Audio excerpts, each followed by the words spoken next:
Okay, so welcome to Information Theory 2, and Happy New Year to everybody. And I'm Professor Jeff Bilmes.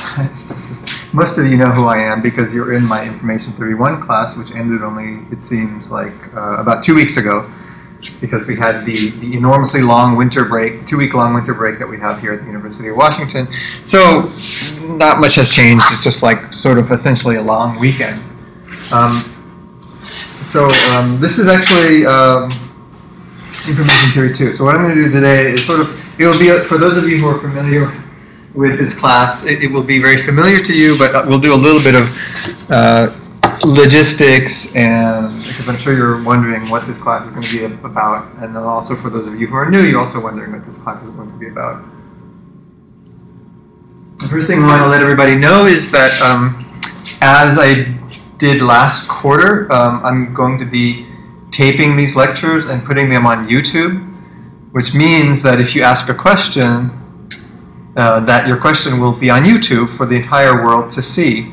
And given the vast number of YouTube hits that I think our lectures received last quarter, that means that your privacy will be violated and the NSA will be listening in and everything. So ask your questions carefully. But actually, that's what I'm saying is not true, because in reality, we can't hear your questions. So from where you're sitting, especially since I'm sort of speaking relatively loudly so that you can hear me speak on YouTube. But when you ask questions, you're kind of saying, what about that equation over there? And I can't really hear what you're saying on, or at least this laptop microphone can't really hear what you're saying. So there's almost zero danger of your question being actually recorded. But what I will try to do is repeat the question so that people who are watching this YouTube lecture, namely you or your brethren, students, will hear the questions. So this is Information Theory 2. These are our lectures. We actually have 18 lectures in total. Actually, yeah, I think that's right, 18 or 19 lectures, I can't remember. There's one of the reasons why is that there's 2 holidays. We happen, because we're on Monday and Wednesday this quarter, to fall under 2 holidays, one of which starts 2 weeks from now. So I will fill this in. This will get filled in as we proceed. So this is a 2-quarter course. This is the second quarter, and it will be a thorough introduction for information theory. Last quarter, as you remember, we talked about a number of things, including entropy, mutual information, the asymptotic equipotential properties, data compression to the entropy limit, and the source coding theorem. And we talked about a couple of simple data compression algorithms like Huffman coding to the channel capacity, Huffman coding and communication at the channel capacity limit, including the channel coding theorems. We talked about methods of types, arithmetic coding, which was another data compression algorithm, a little bit of Fano codes or Shannon-Fano codes, and we also introduced differential entropy and the concept of maximum entropy, and how the Gaussian is the continuous distribution that has maximum entropy under all distributions that satisfy the same first and second moment constraints. So that was all fairly basic stuff, to be honest, and this quarter we're going to go into much more technically deep stuff. So on one hand, this course is going to be more difficult and more technically challenging than last quarter. But on the other hand, this course will be less difficult and less technically challenging. So how can a course be, on the one hand, more difficult and more technically challenging, and on the other hand, less difficult and less technically challenging? Well, I'm not going to answer that. I'm going to keep you all in suspense so that you maintain your interest level throughout this 2-hour visitation. Okay? And I don't know why I make these jokes. For those of you who are new, I make ridiculous jokes. Okay, so this is Information Theory 2, and it's also a different quarter.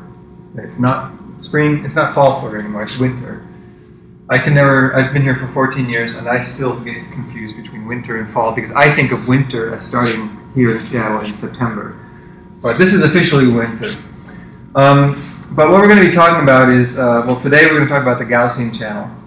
We're going to talk a bit more on compression, and there's a couple of very interesting compression algorithms that we do want to go over. Well, I should say one particular compression algorithm, which is the Lempel-Ziv algorithm. And this This is an interesting algorithm because these are really algorithmic procedures. Lump-ziv is really just sort of a pointer maintenance and string storage procedure.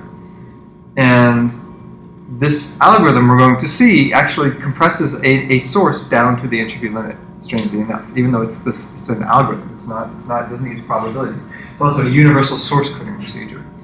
And also we'll talk about Kolmogorov complexity, which is really algorithmic complexity. It's another notion of sort of complexity, which is based on the idea that a given source, which need not be random, has information based on how long an algorithm is that can actually produce or generate that source. So the complexity of a source is the length of the algorithm that produces it.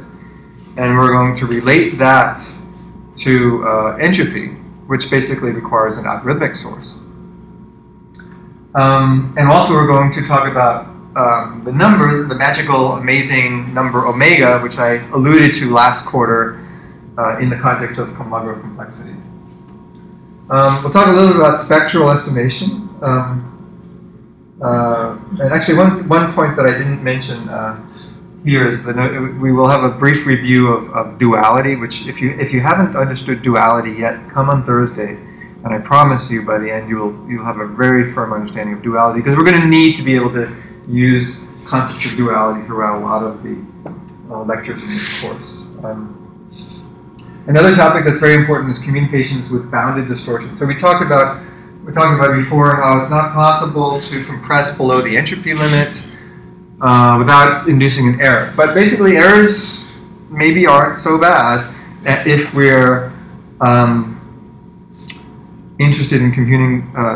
If we absolutely have to compress down to below the entropy limit, and maybe errors are tolerable. In fact, we can actually bound the error in the way of a distortion. So we'll then talk about rate distortion theory.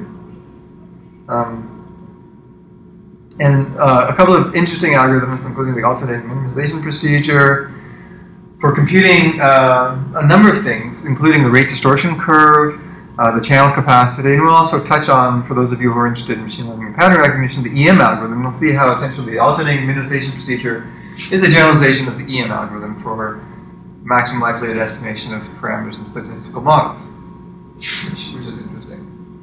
We'll do a little bit of coding, hopefully. Not too much coding, because like I said, coding is a huge topic which could easily consume us. So we don't want to be consumed entirely by coding, but on the other hand, we want to maybe touch on some of the interesting bits. And what I want to do is sort of impart, essentially, at least the definitions and some of the basic properties and maybe ideas of these important coding strategies: convolutional codes, error correcting codes, ECC, turbo codes, and LDPC codes, low density parity check codes. But again, like I said, we're not going to spend too much time on it. One thing that I really think is very interesting, and this is my own bias, and probably most information theory courses probably don't spend that much time on this stuff, but it's sort of non-Shannon information measures and information inequalities and properties of entropy and other information measures. And so first of all, what is a non-Shannon information inequality? That is something, it turns out that entropy has some additional properties that aren't entirely characterized by those inequalities which we already know and love. And in fact, those inequalities that we already know and love are easily characterized by one inequality, which characterizes them all, which is interesting. And those are the ones that there's one inequality which implies all of the ones that were introduced by Shannon.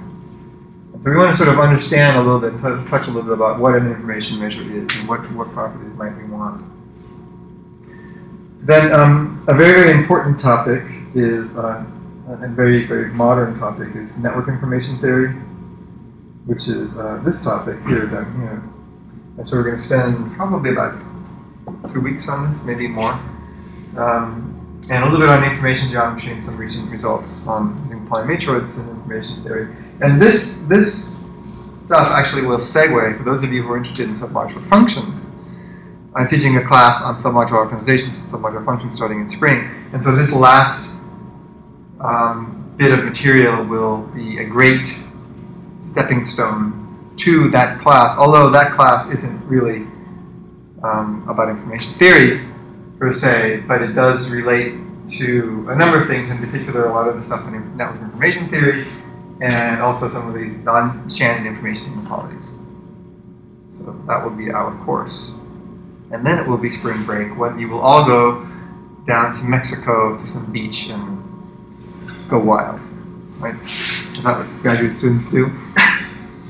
That's what professors do. There's a show called Professors Gone Wild, and you can check YouTube. It's all there. Okay, there's actually there's actually something missing from the slide. So if you were to scroll down a little bit more, there's a bullet point which has been, for some reason I didn't see that it's lost, but I remember what was on the bullet point. So the missing bullet point says something like, we're also going to touch on a number of applications in philosophy and machine learning and pattern recognition and communications theory and applications of various sorts. Maybe computer vision, some speech, some language, which are maybe some biology.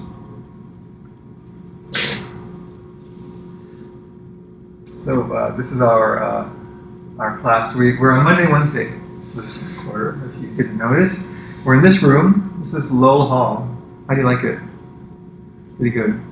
It's a lot closer. You won't get your 8,000 steps per day in coming to this class, but on the other hand, there's no excuse not to come and only watch the YouTube lecture. So if you do want to get your 8,000 steps in, you can just walk back and forth many times between the EE building and this room. That would work. We have a web page, and that's kind of up and running, believe it or not. Usually it takes me several weeks to get these things working. But anyway, it's working now, and that's where all of this stuff is. We have a new Dropbox or Canvas web page. So Canvas last quarter was the first quarter I used it, and I liked it. I hope you liked it. From the I haven't, you all sent me pages and pages of feedback on ways of improving Canvas, and I haven't actually gone through these several hundred pages of feedback that you've sent me, but from what I can tell from reading the first few hundred pages, it's pretty good. You guys liked it. Nobody understands what I'm saying. That was a joke. That was a joke. And we, again, like last quarter, it's PDF homeworks only. No paper homeworks accepted. I wanted to use, in fact, this quarter will be an entirely paperless quarter, unless you write something. I see some of you still have paper on your desks, but other than your own personal use of dead trees, there will be no additional use of dead trees required. This is a discussion board we have. So again, if you don't ask, if you have a question or you want to start a discussion, don't send an email, please. Let's use Canvas. There's also our previous web page is up, and there's the web page. And actually, the YouTube links are still live. So if you want to go back and review a concept, you don't have to ask me. You can go and watch the YouTube lecture. I've noticed that a number of random people have started following my YouTube channel, thanks to this information theory course. Like, I'm getting emails. Actually, I shouldn't say a number. It's not too many. Only about 4 to 5 billion people so far. But it's pretty good, actually. A lot of hits. No, actually, to be honest, about 8 people. I think that's right. 8 people have followed my YouTube channel. So that's a new record. Are you going to put advertising? Well, YouTube has contacted me. They want permission. And actually, these lectures aren't licensed in Canada yet. So because we need to set the royalty payments for the Canadian audience. What are some prerequisites? Well, here's some. Probability and statistics. If you haven't, for all one of you who didn't take the course last quarter, I assume if you're uncertain about taking this course, then just take it anyway. Homework. This is the big question that you're all. This is the slide that will decide whether you show up on Wednesday or not. Right? So I promised last quarter that this course would have a lot less homework, and I'm going to be true to that promise. There will be about 2 to 4 homeworks. I haven't decided how many. At least 2, at most 4. You'll have more time to do them, maybe 1 to 2 weeks. And of course, you might need to use MATLAB, which is the same as last quarter. And this is just sort of the usual obligatory reminder that all teachers need to remind their students, which is don't wait till the night before to do it. How are we going to do grading? So we don't have a TA. Jong-Soo has moved on to greener pastures. I think he's TAing like 235 or something. Poor guy. No, I'm just joking. But so he's TAing a different course, not anywhere near as interesting as this course. And but the question is, what are we going to do about grading? And so what we're going to do is, you all are going to grade each other's assignments. And again, this is an experiment. What I will do, I haven't decided if I'm going to anonymize them yet, but you will be turning them in, and then what I'll do, I will post them on your Canvas page or somebody else's Canvas page. And I might post, you might have to grade more than 1 assignment. You might have to grade 2 assignments. So it might be the case that everybody gets 2 grades for each problem. And in the grade, I'm not sure what I'm going to do. I might take the min of the 2 grades, or I might take the max, or the average, or the harmonic mean, or some combination thereof. You don't know. This is uncharted territory. As I told you last quarter, I like when each class has something new in it, and other than the technical material, which there will be lots of, because there is going to be some stuff that I've never presented before. I will not tell you what, but it will be something. But anyway, like I said, the swap grading. I hope it's not too strange. Oh, that's right. So you will also grade your graders. So you will not only receive a grade for your assignment, but you will also receive a grade for how well you graded others' assignments based on what the gradees said of your grading quality. So basically, the solutions are going to come out. So when the homework's due, there's going to be a solutions page, and so you get to use the solutions to do the grading. Right. So it means you're going to get 2 grades. Your homework and 1 for the quality of the grading you do. No collusion is allowed. We have automated deep learning methods to detect collusion, and they work really well, so don't collude. And if you don't know what collude means, then good. Good, I won't tell you. So if you don't know what it means, you can't do it. Right? And no grading your own homework. I'm going to make sure that you don't get to grade your own homework. That works as long as there's more than 1 person in this class, and I hope that we don't get to that point. So, so if there's 0 people in this class, then nobody gets to grade their own assignment either. So the only problem number is 1. Right, so if it goes to 1, then we'll... the other thing is final presentation. So there's no exams this quarter.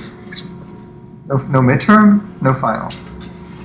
You happy now? Are you coming on Wednesday? Okay, raise your hand if you're coming on Wednesday. Okay. Actually, I'm going to be traveling. You're traveling? But you're not planning to drop. Actually, the drop deadline is like Friday. I shouldn't tell you. Come next Monday. The drop deadline. No, traveling is okay because there's the YouTube button. You can actually watch it on your iPhone during, if you're going to a conference, you could watch it during the lecture of some other thing. You can say, this lecture's boring, I'm going to watch. I want to watch this great information theoretical description of duality. And if you want to hear about duality, then, which you probably do, I think if you will understand it, then you can watch it on your iPhone, or your Android phone, or your BlackBerry, which I'm sure you don't have. Anyway, so when is our final presentation? So this is actually, we have a fantastic day for our final presentation, which is the first day of finals week, which means that once we're done, right? So we have a whole, you have a 2-week break. I still have grading to do. So on the grading, so the final grades will be based on a combination of the homeworks and the final presentation. So the final presentation is a lot of your grades, obviously. And the final presentation will be graded both on your actual talk, so you'll be up here and you'll give a talk. I don't know how long the talk is, probably 10-15 minutes, depends on how many people are doing it. And also a final 4-page max write-up, and those of you who've taken classes with me before know the drill for this kind of thing. There's also going to be milestones along the way. Starting probably 4 or 5 weeks before the final, I'm going to make an assignment, and you need to sort of turn in. I'll talk about the final project in a minute, but you need to turn in things associated with your final presentation. The other thing that can actually also boost your grade if you're just active, if you participate in the class. And since in some sense I don't mind if you don't show up for a lecture, if you just watch the YouTube lecture. Although it would make a very boring presentation if there's 0 people in this class for me. But if you just watch there's also, if you ask questions often in Canvas, that's equivalent to class participation. So you can have a virtual presence. And that may boost your grade if I get to know you through that. So on the final presentation, this is going to be that Monday in March. So your goal is to give a 15 to 20 minute presentation that summarizes 2 to 3 related and significant papers that come from IEEE transactions in information theory or a very related area. So basically one of the goals is you're going to have to start doing a literature survey and finding 2 to 3 papers in this field. And then you need to talk about these papers. It can't be just one paper, it has to be 2 or 3. So the idea is that you find a general topic. You need to turn in a maximum of 4-page conference-style write-up, which is really hard, actually. This is not easy. You think, oh, great, 4 pages. But the challenge, and this is going to be a significant technical challenge, is to how do you read 3 pages, each of which might be 15 pages. So you're reading 45 pages and somehow summarizing it into 4 pages and making it clear and understandable. That's not easy. So, like I said, your grade is going to be based on how well you do that. And I think this is a good learning experience, even apart from, it's a good learning experience apart from this particular topic, information theory, because that's a lot of what you're going to be doing. That's what I do every day. I'm trying to, every day when I teach, that is, I try to take material which is complicated and boil it down to sort of a summary that's informative and clear, but because we have limited time, still a summary. And still worthy of being learned. So that's what you'll be doing, both for your write-up and your presentation. And so the papers must not be ones that we covered in class, although they can be related. And obviously you can't time travel to know what we might do 2 weeks hence, but you can ask me and I'll say, sorry, we're going to do that paper on Monday. Or we're going to do that paper on Tuesday, but you'll say, we're not going to do it on Tuesday because we don't have class on Tuesday. I say, oh yeah, that's right, Monday. Or Wednesday, maybe. But in any event, they can be related. You need to do your own research. So part of the assignment is to do the literature survey. Okay, I'm not going to suggest papers for you. Your job, and you will have these weekly milestones to say, what about these papers? Or what about these papers? Or, oh, I found these fantastic papers. What about these? Or, so in fact, you can start doing that now. Start browsing literature. The other constraint is that the majority of the papers must have been published in the last 10 years. So that means 2004 and later. And this is, the reason for this is so that the goal of this class is to be able to be contemporary in information theory. And by the end of the quarter, you'll be contemporary. And this assignment is sort of part of that. So what I mean by the majority is that if it's 3 papers, then it has to be 2 out of 3. And if it's 4 papers, it has to be 3 out of 4. If it's 2 papers, it has to be 2 out of 2. Okay, so that's what I mean by the majority. So a strict majority. Like, let me write that down.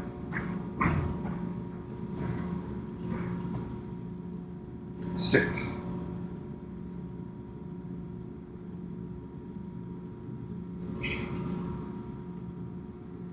Okay.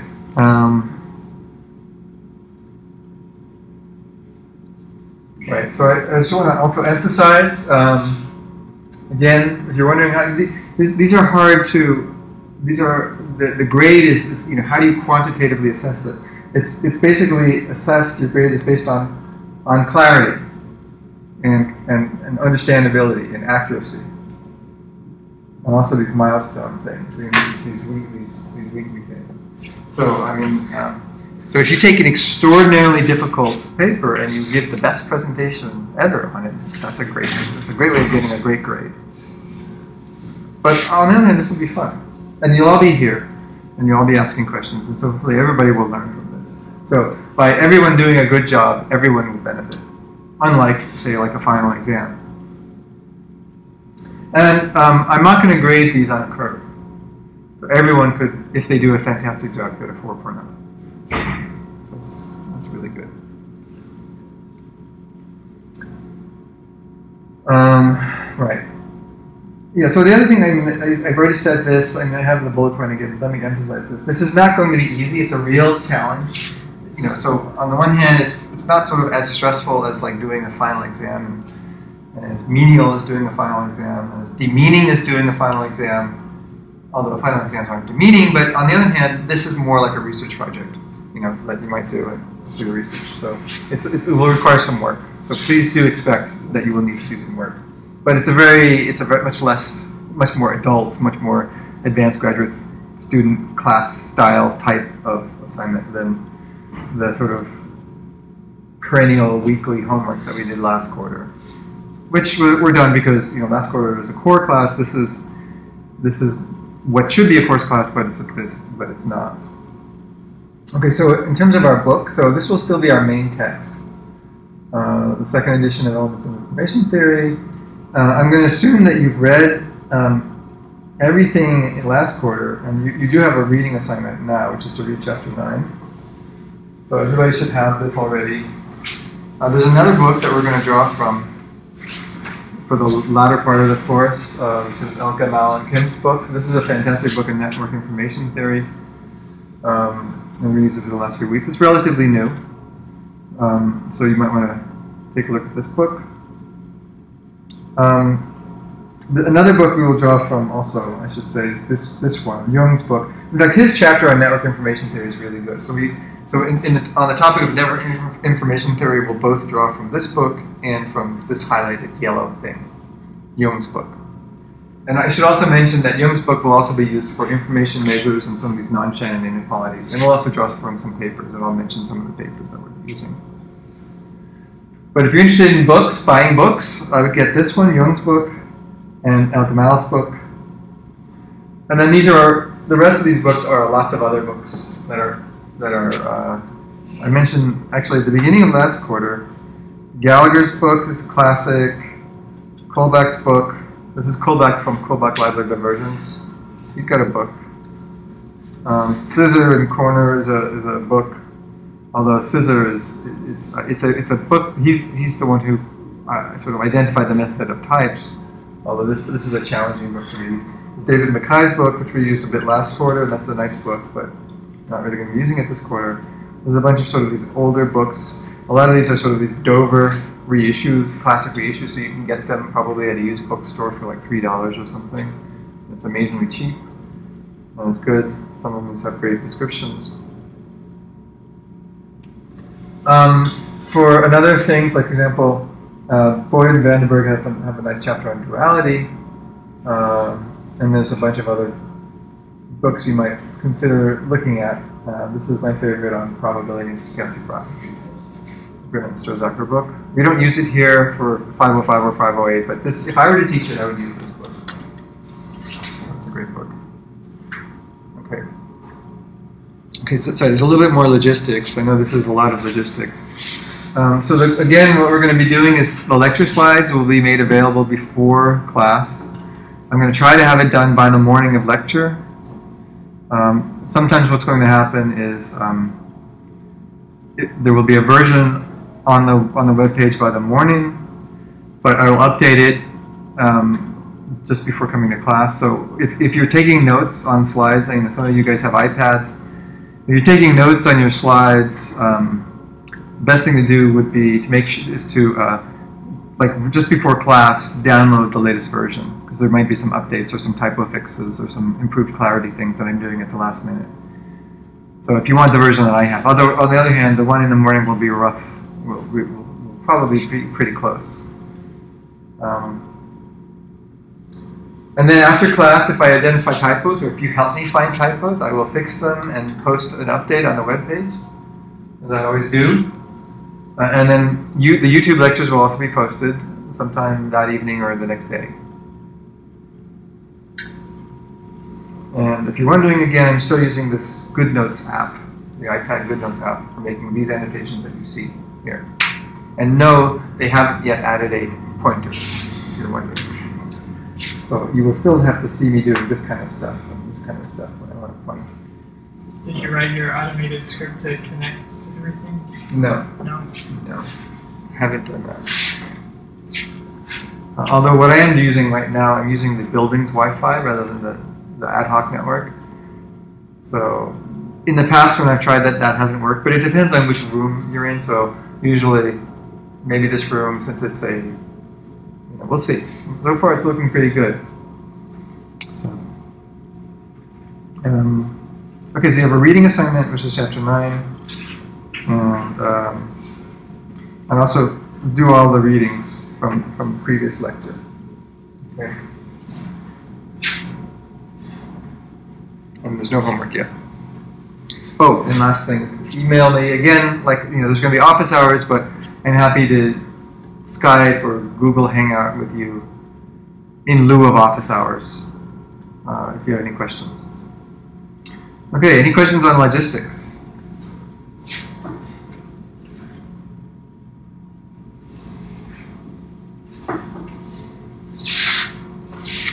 Okay, so this is information theory 2, as you know, and we're still essentially going to use Shannon's general model of communication for much of the class.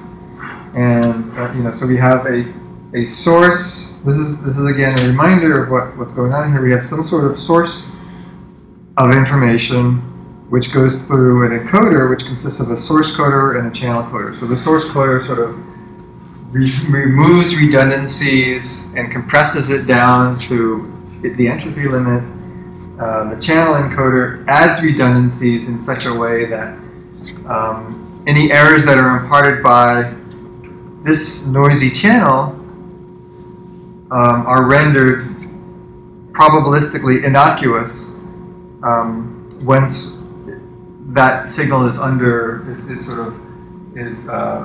processed by the channel decoder, which basically uses the redundancies that were introduced by the channel encoder to sort of correct for any errors and recover the original signal, which then becomes sort of a version of the compressed signal, which then gets expanded by the source decoder.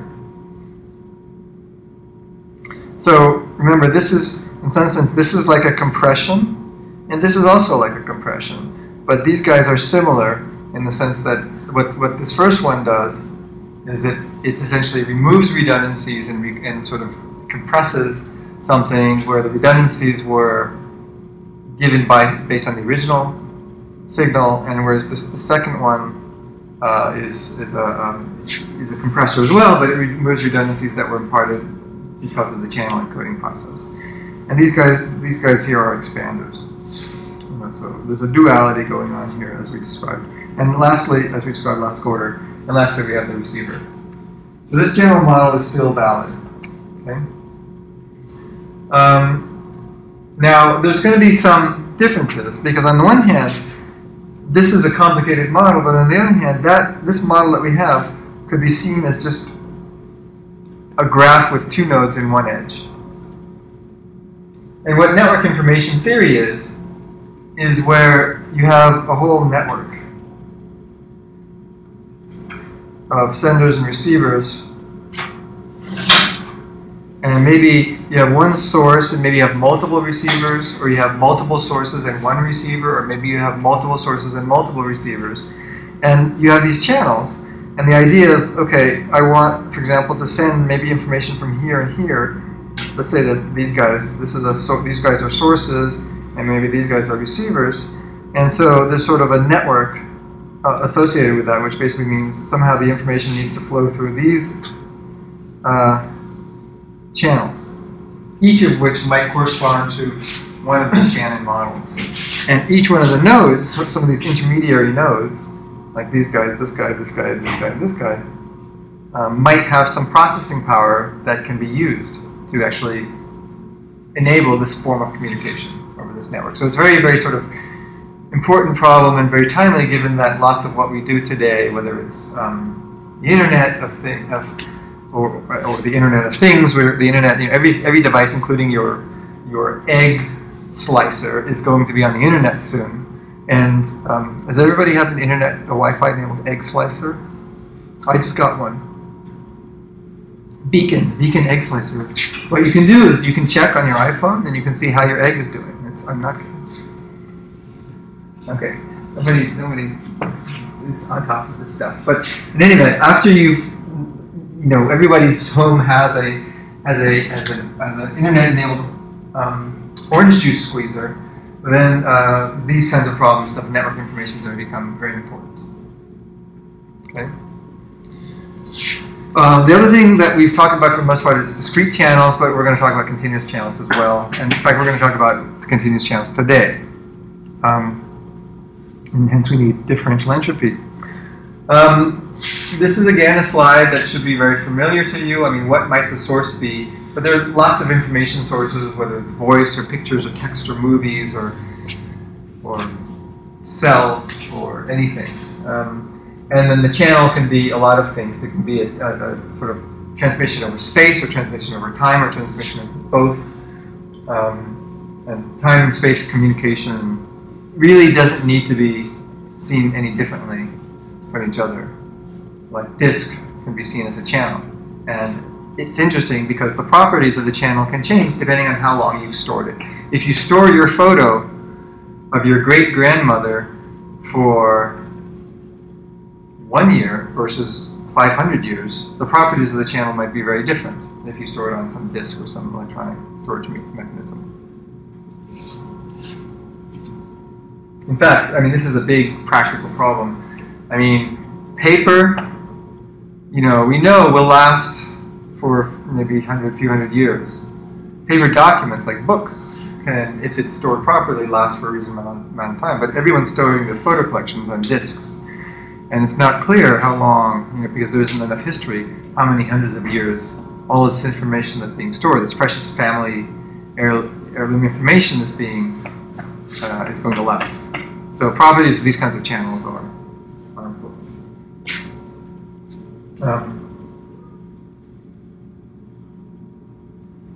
Then the other thing, like commutative complexity. I mean, that commutative complexity really, I haven't seen any really serious practical use of it, but it's more of a philosophical discussion, but it's nonetheless very informative and useful to understand. I find it's conceptually useful. So since this is lecture 19, this is not lecture 1, we know exactly what these plots mean. Right? We know that we can compress down to the source limit, which is the entropy. And there are two ways of depicting this. We can look at it in terms of the error exponent. And what is the error exponent? It's basically the exponent of the error. They have an error which is proportional to e to the negative n times the error exponent. And as long as the exponent is positive, then as n gets big, the error drops down exponentially fast in the block length. And that's what's shown on the left-hand side here. And on the right-hand side, we show just the log of the probability of the error, which basically says that, as when n is very, very big, this is on the right-hand side is sort of the n big case, so that the error is essentially 0. And this was the revolutionary notion that Shannon showed, which was that the point at which the error becomes 0, which is this point, is at the entropy, not at 0. In other words, you don't need to have a 0 rate code to have 0 error. There was a little bit of late quarter confusion about the notion of rate last quarter, and everyone should be very, very clear, I mean, extraordinarily clear on what we mean by rate in this context. Then we have these dual plots. So the upper two plots are for compression, the lower two plots are for communication, and the dual plots, again, can be given in terms of the error exponent or the log of the probability of the error in the n big case. In this case, basically, it's saying that when you're communicating a rate, you want a high rate, right? And in order for the error exponent to be strictly positive, you need to have a rate no greater than the capacity. So this is the region here that you can communicate with vanishingly small probability of error as the block length gets big. And similarly, when we look at the log probability of error for when n is big, we can get a 0 probability of error as long as we're not communicating at a rate that's too high. But as soon as we reach the capacity or move beyond it, we're guaranteed an error. Now, one of the things we want to study in this class, of course, is what is the nature of this error, so that these regimes, well, let me use a different color. Maybe let me use a different color and a different word. These regions are not off limits. They're on limits. That's the official word for it. For example, we want to compress below the entropy, okay? Or we want to transmit above the capacity. So that's an assured error. Okay, fine. But maybe not all errors are created equal. You know, maybe some errors are really bad. Maybe some errors are egregious. Maybe some errors are such that the actual information is lost that you need. But on the other hand, there are many errors that aren't so bad. In fact, that's the whole area of lossy compression. Now, everybody is extraordinarily familiar with at least the outcome of lossy compression because you use it every day, almost, of your life. Raise your hand if you've made a cell phone call today. Only one of you? Okay. What year is this? Wait a second. There's text messages and then there's no... Okay, has anyone done a text message today? Yes. Has anyone seen an image on a screen today? Has anyone used a computer today? Did anyone eat breakfast? Okay, breakfast is not lossy compression. Just we need some negative example. What about slept last night? Did anyone sleep? Anyone sleep? Did anyone not sleep? Okay, so sleeping is also not lossy compression. What is lossy compression is or use of lossy compression is when you've seen an image. Because basically the image as stored is not stored perfectly. It's stored in a way such that there are absolutely guaranteed errors. But not all errors are the same. Even for a given level of distortion, it depends on how we measure distortion. And that's a whole other, in some sense, art form, which is how do you, for a given level of distortion, move the errors from the bits of the signal that you care about to the regions of the errors of the signal that we don't care about. And this is very, very true for image, computer vision, image processing, and for things like JPEG images where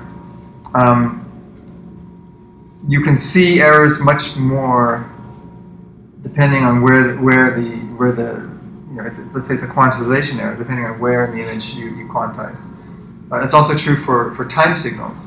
So if you have a time signal that sort of has say that this is the axis, this is an axis here. If you have a very, very short transient, a very sort of an impulsive sound that's very, very loud, there's going to be this sort of period afterwards where you don't really hear anything else. So like this green bump, I don't know if you're seeing the colors here. Yeah, so the green bump, thanks to our perceptual system, or to our auditory system, the auditory processing in the human brain, distortion in this region after this short transient is not perceived if it lies at an intensity below the red curve and at a time point within the extent of this red curve.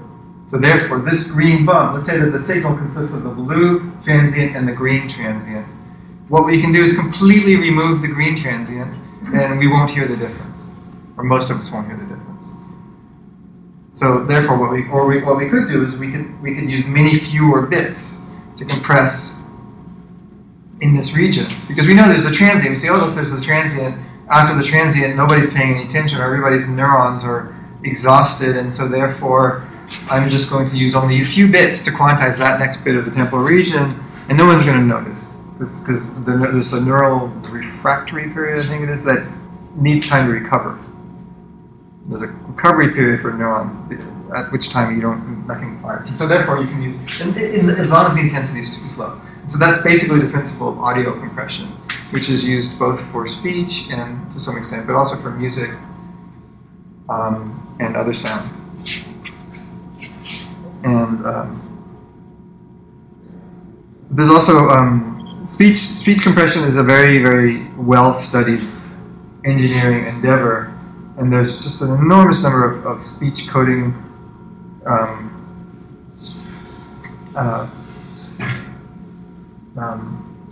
algorithms like CDMA or this whole class of G.NNN coding strategies. Codecs is the called, and they work really, really well. And whenever you're talking on the voice over IP or on the cell phone or anything, it's a highly, highly compressed signal. So this is very, very lossy. So the number of bits, is tiny compared to the entropy of the source. But on the other hand, we don't mind. We still hear. If we're talking to our grandmother, it still sounds like our grandmother. And maybe it doesn't sound like the way she is if she's right next to us in a quiet room. But on the other hand, we can still understand it, and it's acceptable for a given application. So by the way, I should mention also that this stuff here, this is the idea of perceptual masking. Right, so one signal, this impulse masks this other region. It's a masker. We don't hear it. And so we measure errors with a distortion function, and we then have a generalization of the previous results. So here's a kind of curve that we will come to see. So the idea is that when the distortion is 0, but if you just consider the y-axis here, let's just mark it in red, okay? Just consider this axis. And basically what this says is, it says, okay, we can compress down to the entropy. Whoops. Where's the entropy? Here's the entropy.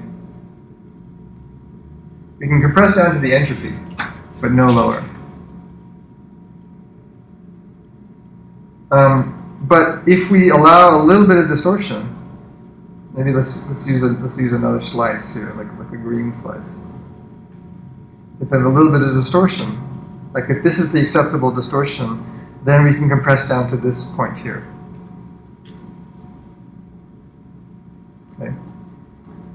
And basically, what happens is you have this sort of Pareto-optimal region, where rather than just one point, which is the entropy below which you cannot compress, you have two axes to contend with, the entropy axis and the distortion axis. And for any given distortion, there's a compression rate below which you cannot compress below. And that's this whole area here is called the unachievable region. So this unachievable, you cannot do it. You cannot, at that level of distortion, no matter what you do, compress lower than that. But on the other hand, there's this achievable region, which says that anything in this region you can do. And moreover, it shouldn't be surprising that, given any point, like here's a point in the achievable region, we can always move up and to the right. Right? Moving to the right is just adding noise to your signal. Right? You can always do that. And moving up is adding bits. So you can always compress at a lower rate once you compress at a rate. So obviously, this is up and right closed. It's an up and right closed region. But it's not down and left closed.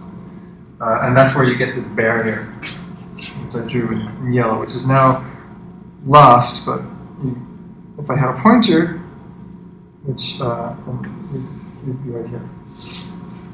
Because that's rate distortion. So what we want to do is prove this, right? We want to understand the mathematical idea of the rate distortion region. And it's really interesting. It's really interesting how it happens. Okay, and also learn how to compute this region, which is the alternating minimization procedure. Okay, but that's the concept. Okay, so information theory 2. So we have continuous entropy. We already know that. Differential entropy, which we know. We did that last quarter. a Gaussian channel, which is something we're going to do today, because channels aren't in real life discrete, they're continuous. And what we're also going to derive today is the Shannon capacity for the Gaussian channel. And we're going to get a very classic result, which is, by the way, these bells, I was listening to one of these lectures, and the one day that we were, I think some of the worst bells on campus are the classrooms in the in the basement of the EE building. But the bell has this, on the YouTube lectures, this horrible sound, and you think, when you're watching the lecture, if you don't know that we at the University of Washington have bells, you think, oh my God, what is going on here? It's a disaster. Is it an earthquake? Is it a fire? But no, it's just it's the bell. It's not anything. So if you're not here and you're listening to this on YouTube, we have bells at the University of Washington for some reason, because people think we can't tell time, right? And we don't have like any concept of time, and we can't see and look at the watch that, oh, it's 20 after, and so therefore this is the time to take a break. We need bells to remind us. So, as you can tell, I'm not a big fan of the bells here at UW, and I haven't been. And for 14 years, I've been complaining about it, and nothing has happened. So things just don't change. So anyway, enough of the bells. Let's try not to get distracted by them. But I can assure you I will probably make snide comments about the bells. Since we're in a bell room, I will make additional nasty comments about bells later in the quarter. Anyway, so information measures. This is a very interesting topic. And so the Shannon information inequalities can be seen as a form of information measures. But there are generalizations. There's generalized inequalities for entropy functions, which move beyond the Shannon ones. So like, for example, people are interested in like characterizing all functions that satisfy the Shannon axioms that were identified back in the 1940s. Are they sufficient to characterize all entropy functions? And it turns out that this question ended up being negative, that there were other additional inequalities that were required to characterize entropy functions. And the question then, the really interesting question is, well, what are they? Is there a finite set of inequalities that if we just listed them were sort of an axiomatic characterization of entropy functions? So this is on one hand a mathematical question, but it's also a sort of an intuition and a philosophical question, because it says, well, if there's only a small number of inequalities that characterize entropy functions, then maybe what we can do is gain intuition of them on them, but also study sort of entropy oids, which are functions that maybe don't require a probability distribution, but correspond to information functions and generalize entropy in some way. But it turns out that it's a very complicated problem, and there aren't, at least apparently, there don't seem to be, this property doesn't seem to exist. But we'll study it this quarter, and I think you will find that very interesting. We'll also talk, in doing so, about negative discrete information measures. We've already, in some sense, encountered them, but we'll see how we can characterize it. What does it mean for an information measure to be negative? There's also some generalizations of entropy, like there's Renyi entropy and a couple of other things that we'll talk about, which are kind of interesting. I mean, why should it be entropy? I mean, we saw that there were entropy has certain properties, but there are other information measures that we might use. Komogorov complexity is one of them, but there are other ones that are maybe simpler to compute and possibly more practically useful than Kolmogorov complexity. We'll talk more in compression, like the Level-Ziv algorithm, which I mentioned to you before, is an algorithmic compression scheme, and another algorithmic compression scheme is Kolmogorov complexity. Level-Ziv is practical and it's used every day for things like gzip. Raise your hand if you compressed anything this morning. So, therefore, this is important to you. These are important problems. And then a little bit on philosophy. And I might even recite a poem, just for fun. Coding with errors. I'm very bad at reciting poems. But that doesn't keep me from doing it. So rate distortion theory is very important. We'll talk a lot about that. Alternating minimization. The Blehad-Aramoto algorithm, which actually turned out to be a special case of alternating minimization, and that was the algorithm that back in the early 70s was first used to compute the rate distortion function and also the channel capacity. and the EM algorithm, and variational EM, and a bit on information geometry. So the idea is like, well, we have an information measure, an information distance function. What kind of geometry does it impart? And oftentimes it's not a Euclidean space, but it's still interesting and characterizable. And there's certain inequalities that kind of look a little bit like things like the triangle inequality in certain sense, but not really. So that's kind of fun. Network information theory is a very important topic, as I said. So multi-port communication, where you have sources that might have different ports, and you maybe have different constraints over the different ports, or on the different ports, or what can be communicating on different ports. A very famous special case that's very easy to analyze is Slepian-Wolf theorem and its analyses. They're very different. These are special cases. And more generally, sort of like when you have multiple senders, multiple receivers, recoders, nodes with computation, and models for this. In general, these are open problems. They're not solved, and there isn't a sort of characterization of achievability. But what one can do is, for example, achievability is no longer, I mean, even irrespective of the idea of distortion. Like, just forget about distortion. Now we're just talking about, can we achieve this or not? You have a network with a bunch of edges, and you want to know whether or not you've got some of the nodes want to communicate some message, and some of the nodes want to receive some message, and maybe some of the senders and the receivers are the same nodes. These channels are potentially shared. Like, you know, you might have two senders which go through some channel, which then goes through a node which does some more computation, which goes through a single channel, which then splits off into two separate channels. These are the kinds of problems that really exist when you're trying to communicate from different ports to other ports simultaneously. And so achievability no longer is saying something like, well, if you communicate less than the capacity of the channel, you can do it. Now the capacity is really a vector, and the achievability region is not R less than C, but the achievability region is a whole region in Rn, which are all of the different rates for each of the edges in this network. And what we would like to do is have a generalization of what we've done for one dimension, either for compression, which says you can't compress below the entropy, or for communication, which says you can't communicate above the capacity. But in the case of the network information theory, it's a whole vector. And so sometimes it's nicely characterized, sometimes you get a nice polytope, and sometimes it's a nice convex polytope, and sometimes it's a really, really nice convex polytope like a polymatroid. In other cases, maybe it's a convex region and it's not even a polytope. In other cases, who knows? So this is what network information theory is all about. It's trying to identify the achievability regions in Rn.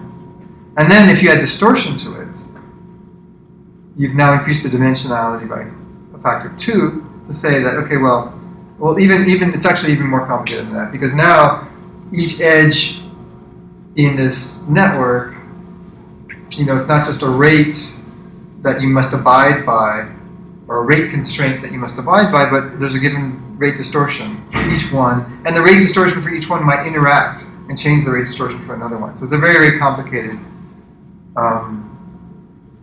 obviously, region in the high-dimensional space. And these are open problems. Well, many of them are open problems. We can analyze a special case, but what I want to understand, I want, at least by the end of the class, to understand is what are the things that are easy to analyze? What are the things? Sometimes you can find bounds in the regions, like outer bounds or inner bounds of the regions. Like maybe you can enclose the region. You can say, well, I can guarantee it's in a convex polytope.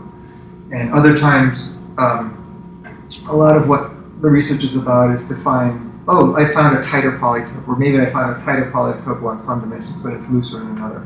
And so we're sort of trying to enclose the achievability regions or the achievability rate distortion achievability regions with tighter and tighter inner and outer bounds.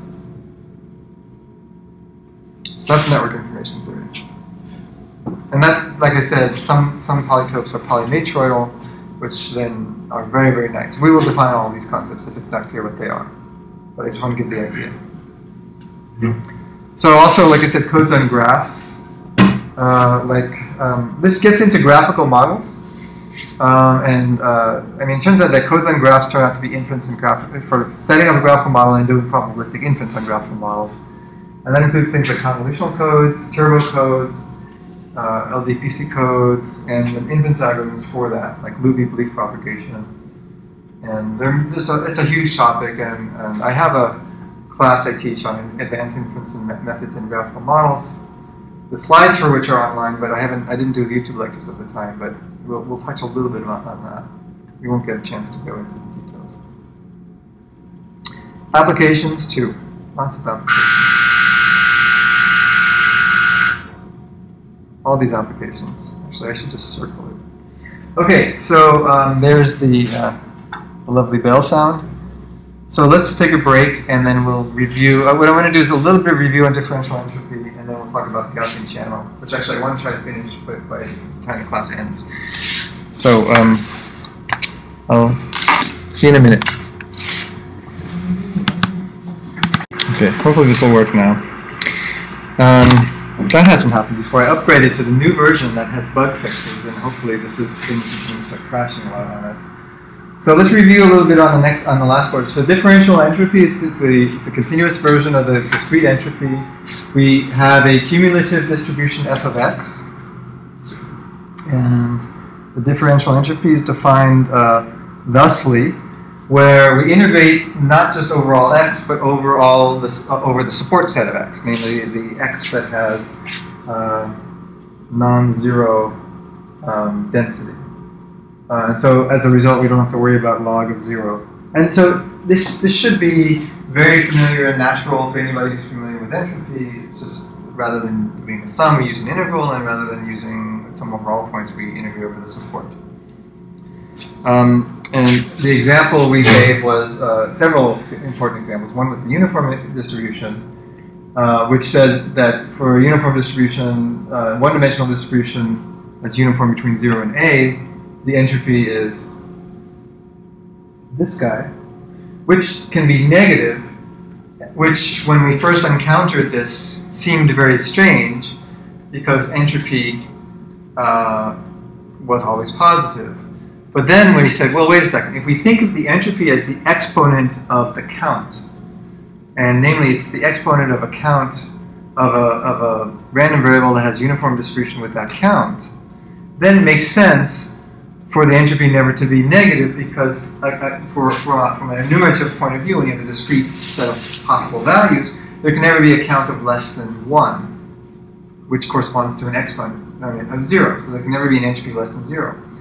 But we gave, when you have a continuous entropy, we have a continuous distribution, which might be seen as a volume in an n-dimensional space. And volumes can be as concentrated as we want, right? It can be infinitely concentrated.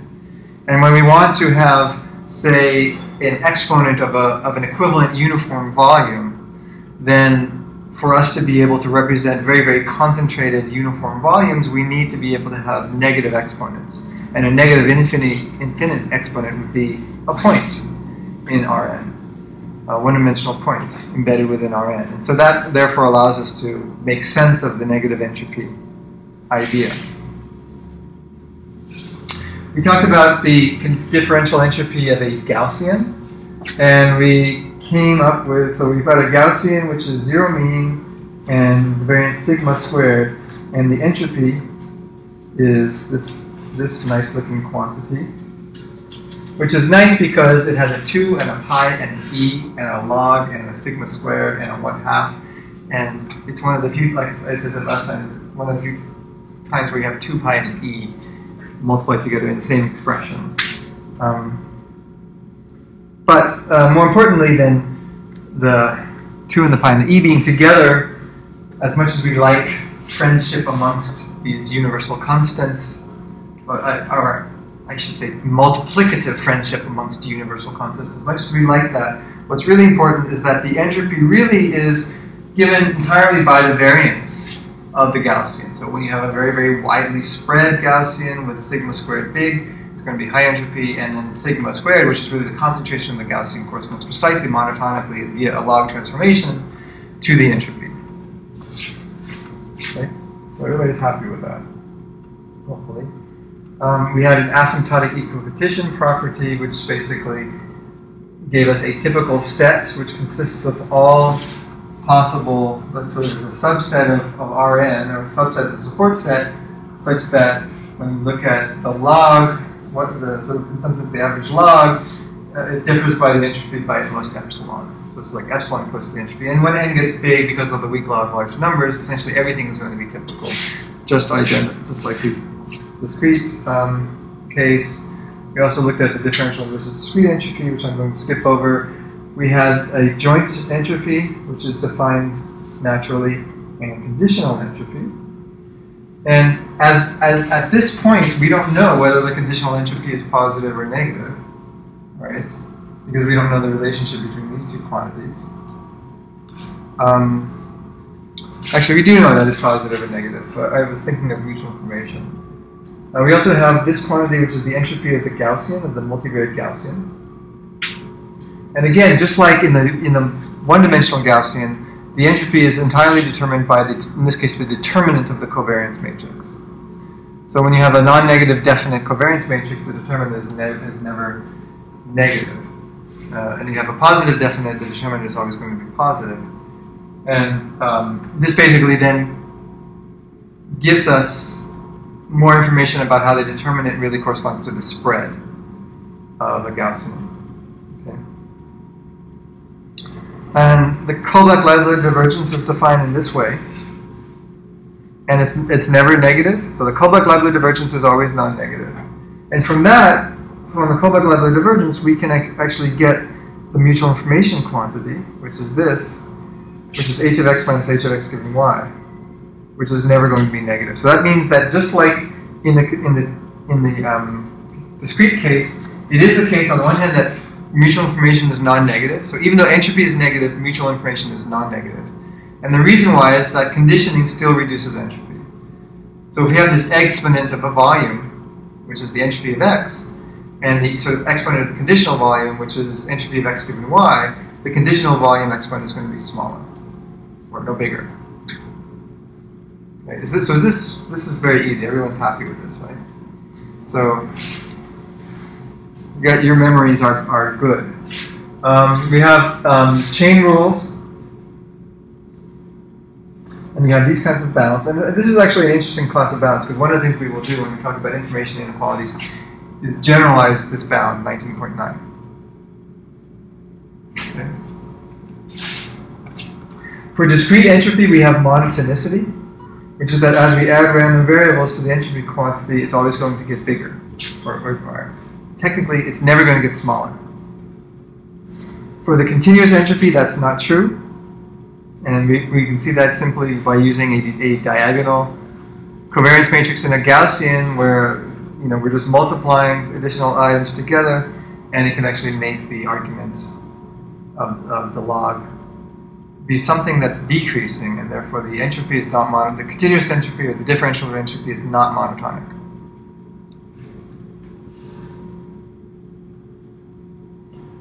This is an important one.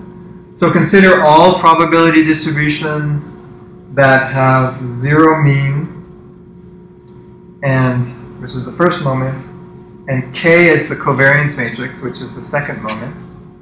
Then amongst all distributions where e of x is equal to 0 and e of x transpose is equal to k, the entropy is upper bounded by the Gaussian entropy, which is this thing. So the Gaussian entropy has the maximum entropy. And I think I detected, I remember last quarter when we mentioned that, I think a few people seemed to look interesting, or I should say seemed to look interested. And this was an interesting property of the Gaussian. And this is important because we will be using this property a lot for the Gaussian channel. Okay, so any questions on discrete on continuous entropy, on differential entropy? Okay. So we've considered discrete channels, and so now what we want to do is generalize this to continuous channels. So in general, we have p of y given x, right? And so p of y given x is a channel, and it models, in some sense, the distortion that a source signal undergoes once it's sent over a channel. It says for any given x, what are the possible values of y, and how, depending on how spread y is, that corresponds to the distortion, and it's a probabilistic model of the distortion that happens. Now, real channels are continuous, and real signals are continuous, and when we actually send out a voltage over a wire or a radio transmission through an antenna, that's going to be a continuous signal. And what really happens to a continuous signal, let's say that x is what's set, like we said last time, is that we have a y, which is really z of x. It's like a function of x, and it's really a random function of x. Okay? And where z is a random function, it's a continuous function that might or might not be dependent on x. In general, we're going to analyze a very special case of this, and this is the Gaussian channel. We're going to consider additive noise, where what we receive, y, is distorted randomly by z. So x is what was sent. We get some additive noise z, which is z is a random variable. And moreover, we're going to assume that z is independent of x. And this maybe isn't so unreasonable because the weather conditions are probably independent of the type of music that you send out through a radio station. That's a reasonable thing to do, or what was said. And Gaussian noise, because of the central limit theorem, Gaussian noise is a pretty nice. All these things sort of superposed together, and when you take all these random variables and add them up, everything looks kind of Gaussian. So Gaussian is actually not a horrendously bad model. And so this leads us to the Gaussian channel. And here's the picture. This is the fantastic picture. It took me weeks to do this picture. You've taken x. This is one channel use. For channel use number I, you take x of I, you get a noise sample, z of I, you add them up, and then you get a y of I. And then you do it again for the next channel use. So that's for one channel use. And you have a bunch of channel uses. So this is the equation. Z is a Gaussian random variable with variance sigma. This is the scalar case. We use the channel n times, and we're assuming that for each I that zi is independent of xi. So these guys are not, they don't talk to each other. So let me ask you a question. So suppose for the moment that sigma squared is equal to 0. So the variance is 0. So what's the capacity of this channel? This is class participation time. Wake up time. It's time to wake up.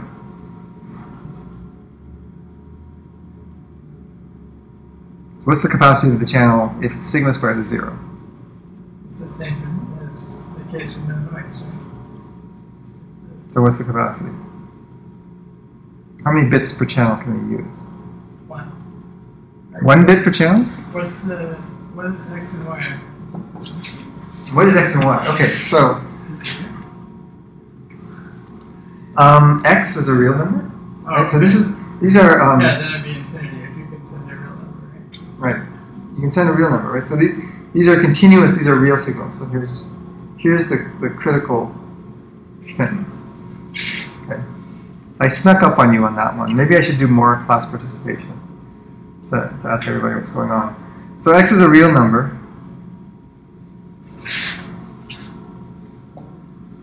And so the capacity, when there's no noise, and it's a zero mean signal, so basically you're adding 0 to everything, and so you can send any real number. And we know from our experience with arithmetic coding that, if you take the binary expansion of a real number, it's just any binary string of any length. And so therefore, how many bits can you send per channel use? Infinite. Is it any real number? Okay, now suppose, alright, so if sigma squared is 0, the capacity is infinite. So one can perfectly send an arbitrarily precise real number. What if sigma squared is greater than 0? What's the capacity? A little bit more tricky of a question. Upper bounded by infinity. And lower bounded by negative infinity. It's also not complex. It's also not breakfast. And there's all sorts of things that it's not, including 8,000 steps per day. It's not a holiday in Tahiti. There's so many things. Okay, we could do process of elimination, but that would probably take us a while. So how about slightly more constrained guess? But that's a good guess. I don't need to. But I think probably has something to do with the entropy of a Gaussian, considering that that's totally dependent on the variance. Okay. Any other guesses?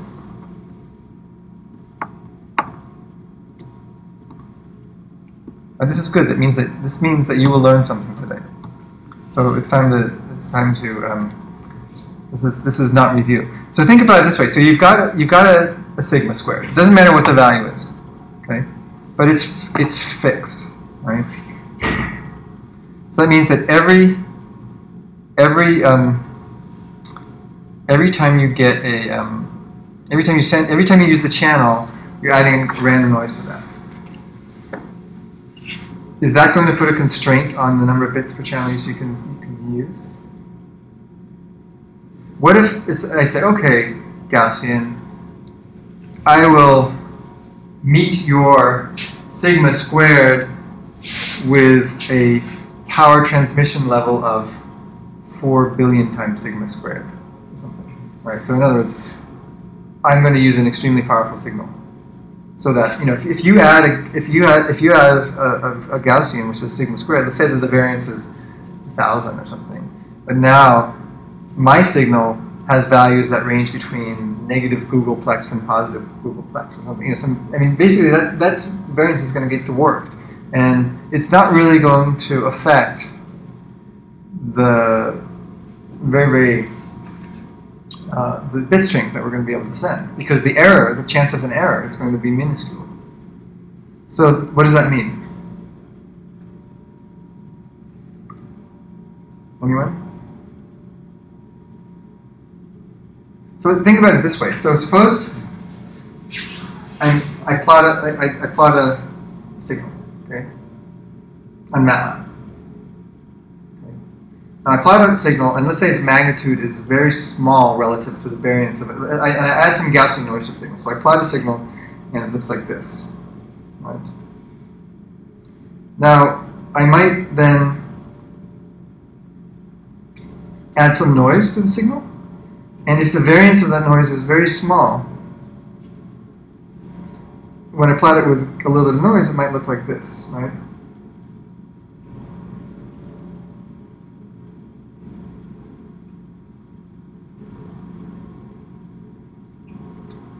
But now, what if I take this signal and say, okay, well, I want to make this much larger magnitude. So instead of the red thing, I plot something that looks like this.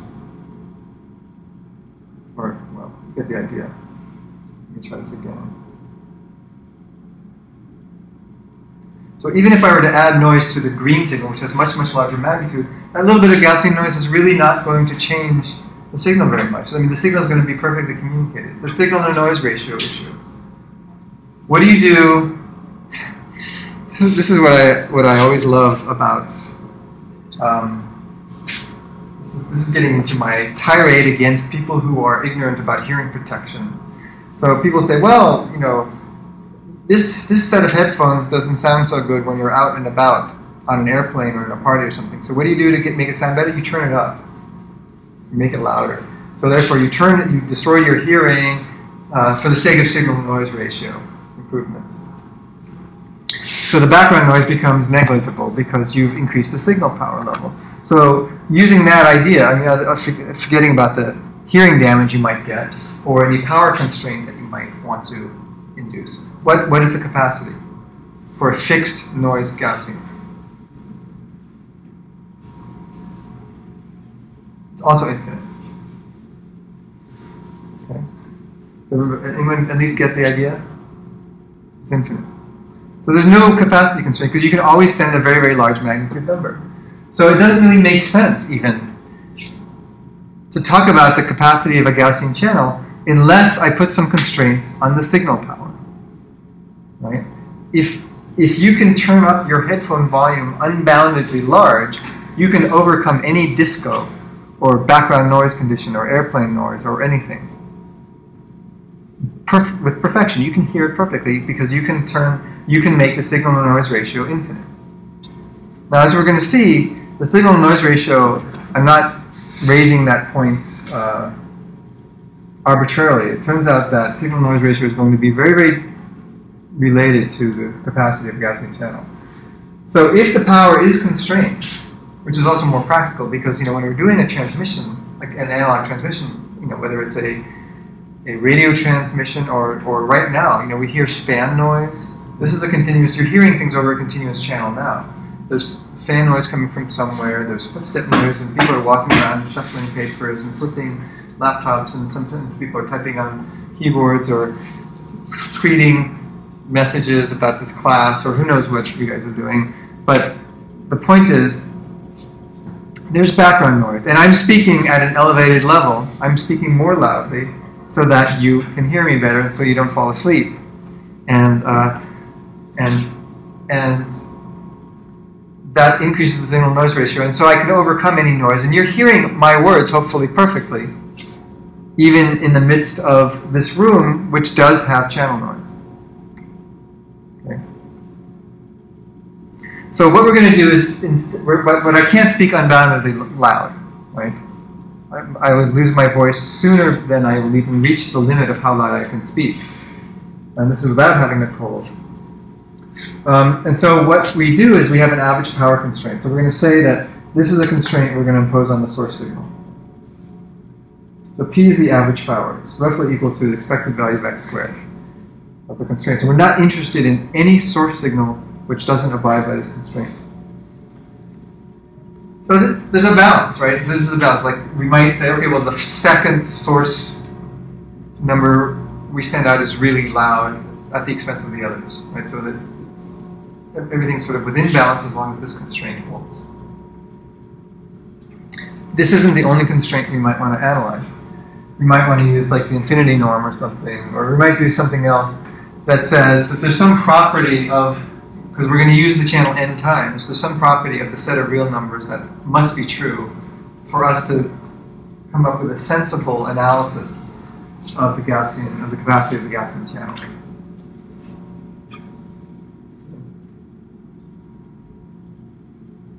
There could be other group constraints we hit. We could have a set of groups, like the first three satisfy one constraint, and the second three satisfy another constraint. There's lots of constraints we could use. But for right now, we're just going to analyze this one. This one right there. So let's do an example. So this is getting back to your 1-bit example before. Let's send 1 bit over channel at a time.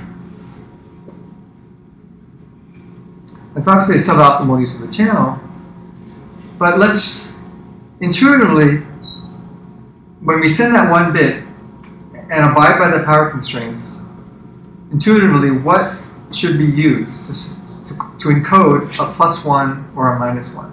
Or, sorry, a +1 or a 0. So it's a binary. Every channel use, we have 1 bit we want to send. So what if we do this? So when we want to send a 1, we send a plus square root of p, where p is our power constraint. And if we want to send a 0, we use a minus square root of p. And so e of x squared, therefore, is p. Right?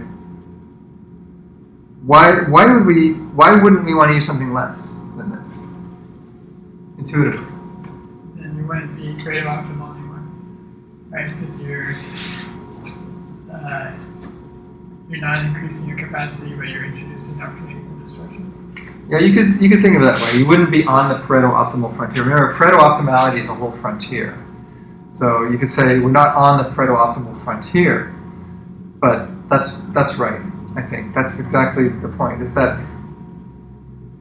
But there's another issue, which is that we have this power constraint. Right? We know that if we don't have the power constraint, we can communicate at infinite capacity. Right? But given this power constraint, we wanted, in order to make the capacity as large as possible, we want to be able to send as many bits as possible, or we want the error to be as small as possible. We want to be as loud as possible without violating our constraint. We want to, so I'm speaking as loud as possible without hurting my voice right now. Actually, that's probably not true, but I don't want to push it any farther than I'm speaking now. And so, I guess by meeting this power constraint right at the frontier, we are going to see that this decreases the probability of error. At least intuitively, this is what it should be doing. Because if we were to be sending information at a lower power, we would have more chance of distortion. So how do we decode? So we decode by the following. So we get a y, and we're going to decode plus 1 if what we receive is greater than 0, and minus 1 if y is less than 0. Okay? Everybody see that? And so what is an error? Well, an error is the probability of error, PE. And it's the following. It basically says, okay, well, it's 1/2. So it's a uniform distribution. So the probability 1/2 we send is 0, probability 1/2 we send a 1. And if we send a 1, then it's the probability that we receive a negative number, given that we've sent a plus square root of p, plus 1/2 times the case if we've sent a negative square root of p and receive a positive number. And these probabilities are conditional Gaussians. And we can look at this right away by saying, okay, well, if y is less than 0, that means that z, our noise, must have been less than the negative of square root of p, which is here. And if y is greater than 0, which is here, it must be because remember, y is equal to z plus x. The only way we got is, if we sent a negative square root of p, and we receive a y which is greater than 0, the only chance of that happening is if z is greater than the square root of p.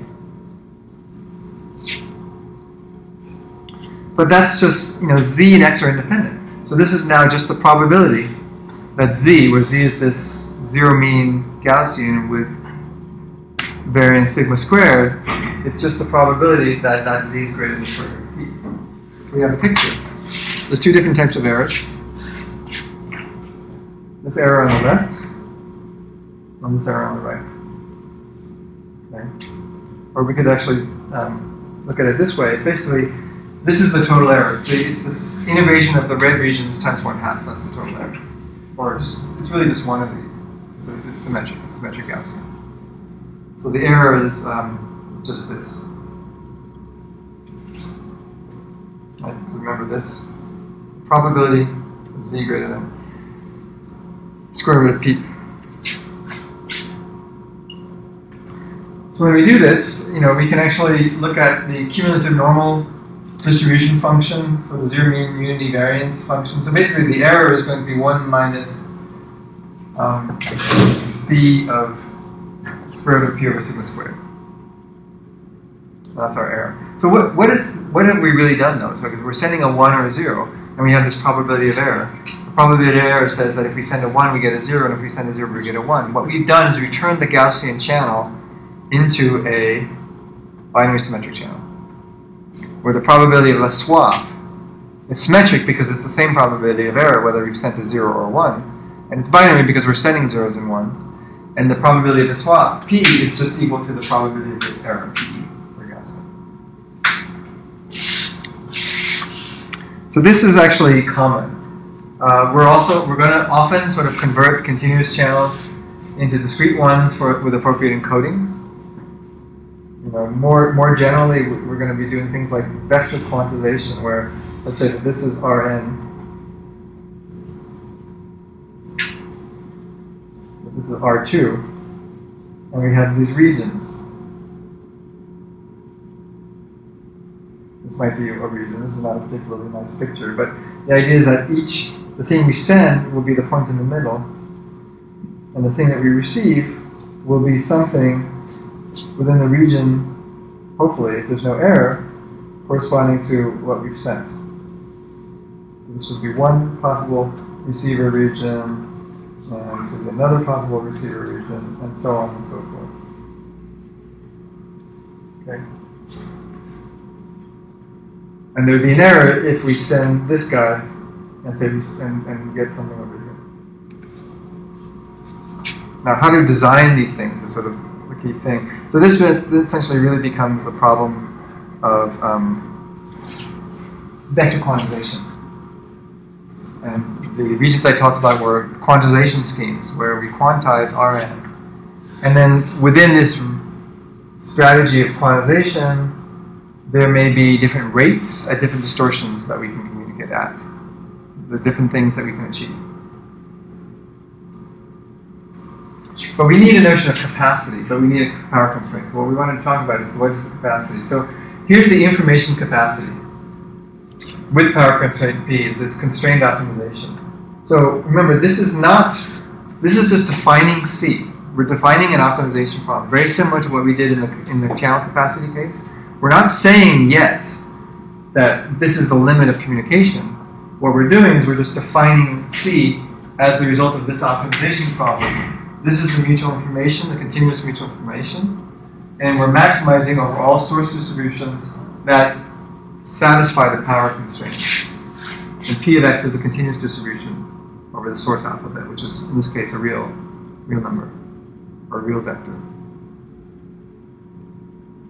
So remember before, in the discrete case, we defined the information capacity as a form of maximization, but we didn't have a power constraint. We just maximized overall probability distributions. And the only constraint was that it was a probability distribution in order to fit within the desired needs of the information, the mutual information function.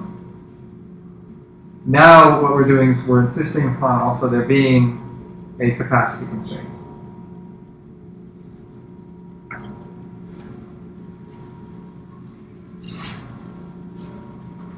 So again, we haven't yet said anything about the transmission rate or if this is the limit of communication. What's your guess? Do you think this is going to be the limit?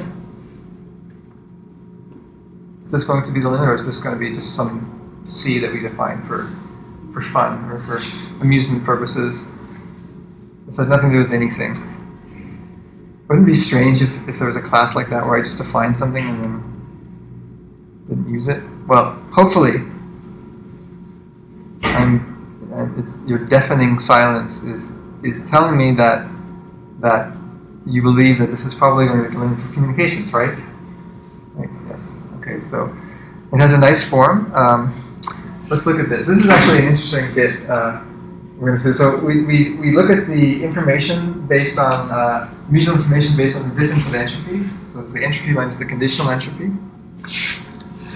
Since it's a Gaussian channel, we know that Y here is equal to what? Y is equal to x plus z. Okay.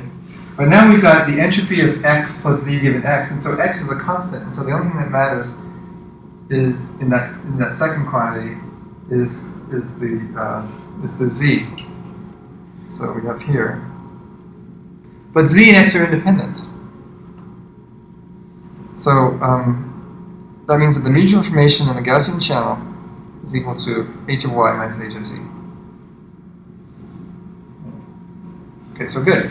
So therefore, mutual information might go negative, right? Because if the entropy of the noise is greater than the entropy of y, this might be negative, correct? Is that correct? Seems like it.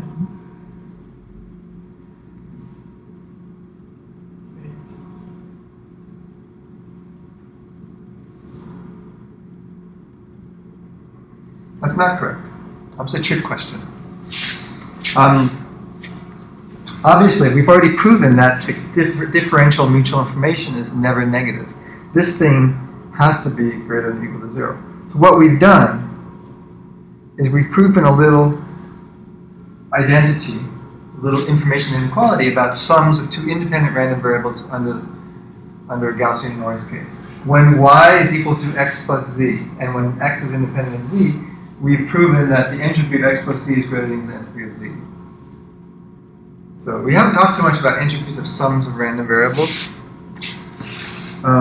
In general, when we're looking at the entropies of sums, it's not so easy to characterize. It's surprisingly tricky, and there's still things unknown about entropies of sums. There are inequalities, there's bounds associated with them, but characterizing entropies of sums is not always known. This is one case where this is true. Okay. And that ensures, from the property we proved before, that it ensures that this is still non-negative. Okay. But in any event, okay, what we want to do is we want to compute the capacity. So we will use this equation 19.8 to do so. And the strategy for computing the capacity is the same method that we've done all last quarter. Basically, what we do is we say, okay, we first construct an upper bound on the mutual information. So we have equations 19.7 and 19.8. We're going to upper bound that. And then we're going to find an achieving distribution, a distribution that achieves that upper bound, and that will be, therefore, the capacity. And like before, the achieving distribution isn't necessarily unique, and so therefore it's not necessarily the one that we would want necessarily to use to code with, but it's sufficient for just solving this optimization problem in equation 19.6.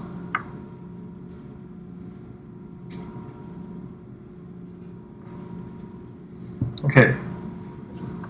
Now, Gaussian channel, Z is Gaussian, so therefore we know its entropy.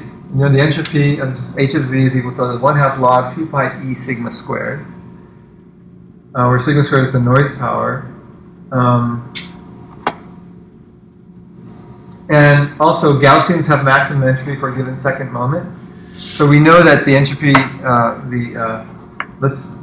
if the mean of x is 0 and the variance of x is k, which is a covariance matrix, then equation 19.9 gives us an upper bound on the entropy of x, right? Which is for, because remember we have a power constraint, right? And the power constraint is kind of like a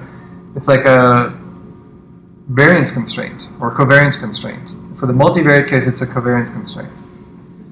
For the IID case, it's just basically a diagonal covariance. It's a spherical constraint on the covariance matrix. So therefore, what we get is that the expected value of y squared, well, it's just plugging in x plus y, and when we expand that out, that's equal to the right-hand side of 19.10. And the reason, what we get is we get e of x squared, which is non-zero, plus e of z squared. But because x and y are independent, this turns into a product here. And since e of z is equal to 0, this whole bit is just gone. And so what we have then is that e of y squared is equal to e of x squared, which is the signal power here, plus e of z squared, which is the noise power. So e of y squared is the signal power plus the noise power.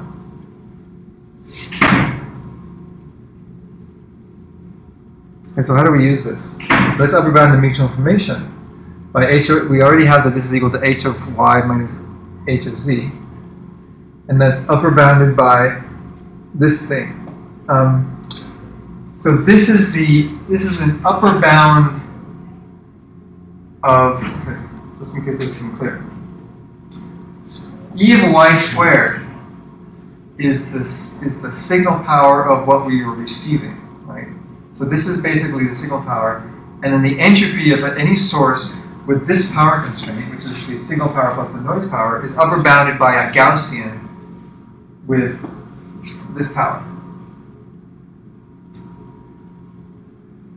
And that's basically this. A Gaussian with this power has entropy, the same form of equation, 1/2 log of 2 pi e, but now we've got p plus sigma squared as the power. And on the right, we're subtracting off the signal power. This is already Gaussian, so we don't have to do anything here. Z is already Gaussian, so we subtract that off. We add an upper bound of this. And that's our upper bound of the mutual information, which when we write it in a slightly different way, starts to look very interesting, because it's 1/2. All of this other 2 pi e stuff cancels out. And what we're left with is log of 1 plus p over sigma squared. That's the signal noise ratio. So the capacity, if this is the capacity, this seems to be very, very related to the signal noise ratio.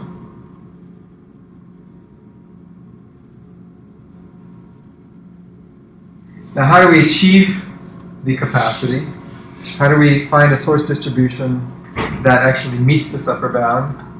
The way that happens is if x is indeed Gaussian, and since sums of Gaussians are Gaussian. So if x is Gaussian, and we know that z is Gaussian, then x plus z is going to be Gaussian, and we know that they're independent, and so the distribution of y is going to be Gaussian, and it's going to have variance p plus sigma squared. So everything's Gaussian. So therefore, the capacity, we've now achieved the distribution. The capacity in the Gaussian channel is this.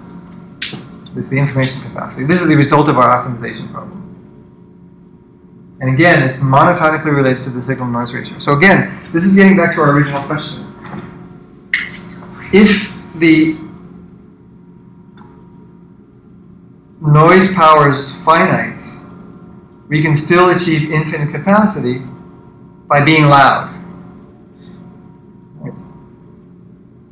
Now, you know, loud people, that doesn't mean that loud people have lots of information, unfortunately.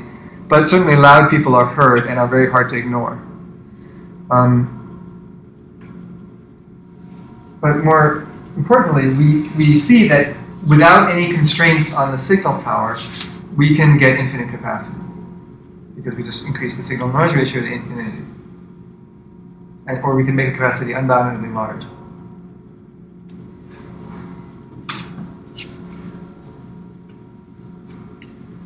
So this is the capacity of a Gaussian channel. So the maximum capacity is achieved when x is Gaussian. And the rate depends on the signal-to-noise ratio. Very simple.